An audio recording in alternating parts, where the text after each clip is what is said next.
I think it is actually important to recognise that one of the issues that Menkit has called for, which is concerted action to open up a whole range of services sectors from ICT, logistics, transport, e-payments, computer services.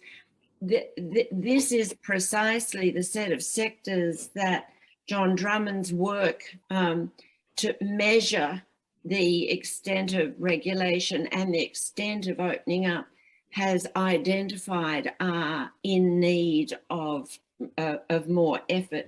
And I think it's some of that work presented by the OECD has also shown us actually that Thailand, in the big effort it's made, as Priyu Prey described, to make it, to free up and facilitate the supply of services, has been through domestic reform, including they really have brought their digital services trade restrictiveness index down. So the way I think we'll do this, I absolutely do have to shortcut for time. And so I think I'm really, the best way to do this is to ask first John whether he would like to leave any further additional message, anything he wants to emphasize in what he has said, and then another bite at the cherry from Menkit, any further thing he would wish to emphasize, and then I have a question for Priyu Prey with which I'll end this session.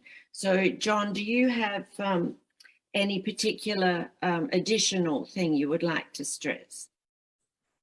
Thanks, Jane, and just some concluding remarks. So I started by saying how coming to APEC discussions is always invigorating, because I think this community and the people involved in this discussion get the importance of services.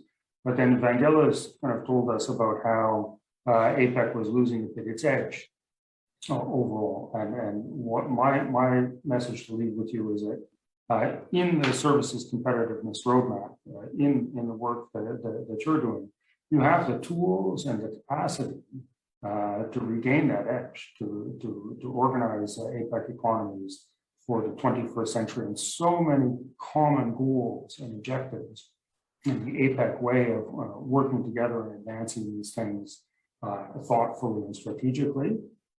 So the joint initiative on domestic regulation, some of the tools that are in your roadmap are at your disposal.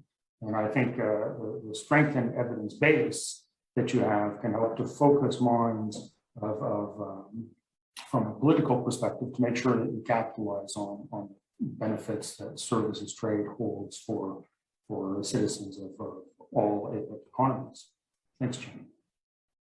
Well, thank you very much, John. And Menkit, would you like to, is there something you want to say? Yeah, just one point. It's on APEC's implementation of services. Right now, the competitiveness roadmap is cross fora. It doesn't have a lot of visibility, So I thought if we can build in the services competitiveness into the Putrajaya vision document, I think there's a lot more visibility.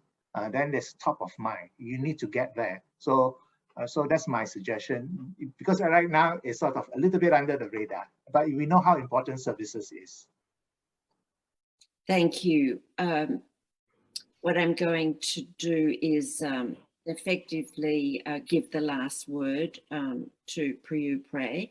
Madam, you have about 2 minutes to respond to Menkit's outline of ABAC's business recommendations to APEC, and in particular, how you see the APEC Services Competitiveness Roadmap going forward as Thailand takes the chair for APEC 2022. And finally, because you're a services negotiator, and because in the last panel, Debbie Elms put a lot of data up on slides across many different recent agreements in the region, and she mentioned RCEP amongst them. And I just want to give you the opportunity, if you want to come back in on what we do in APEC about this sort of proliferation of FTAs that are out there dealing with these issues, and how we're going to handle all of that through the competitiveness roadmap. Thank you. Thank you, Jane. Thank you, Mr. May, for the presentations.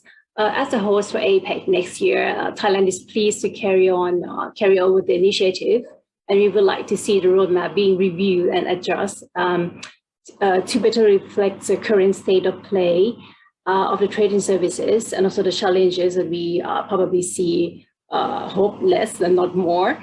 And just to make sure that the roadmap continues to provide a strong framework for the development of services sector in the APEC region.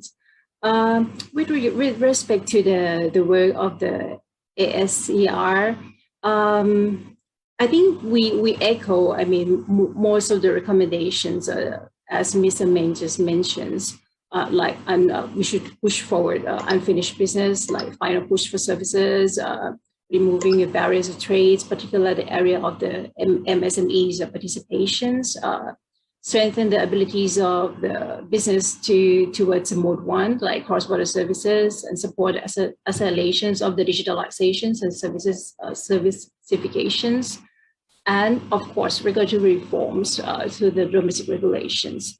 And I think it's also part of the APEC efforts to encourage APEC economies to join the JSI or the JI initiative under WTO, which is the JSI e-commerce and the JI for domestic regulations. I think the more participations, the more participants, the better.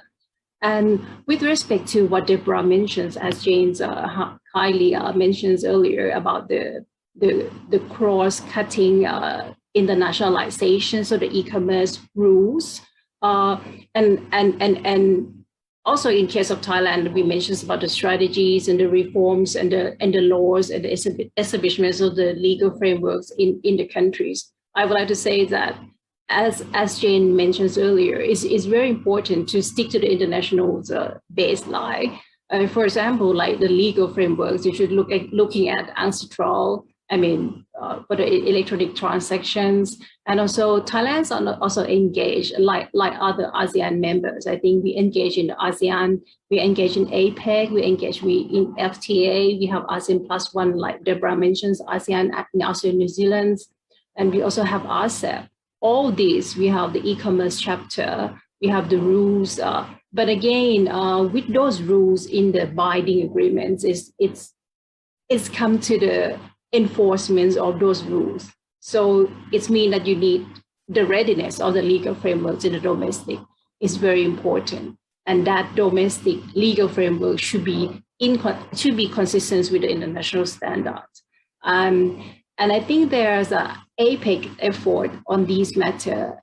It can be streamlined, domestic, regionals, multilaterals, initiative all together. That's APEC could contribute, and it's very important to have the initiative, the public-private dialogue more on this initiative. Thank you.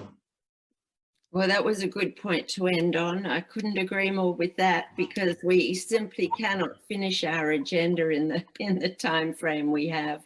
It's 1:30 in the morning for me. But the three of you have well and truly kept me awake. So thank you very much, Prue Prey, Chumron, John Drummond, and Ho Meng Kit. It was an excellent discussion, and thank you very, very much. And good luck for next year.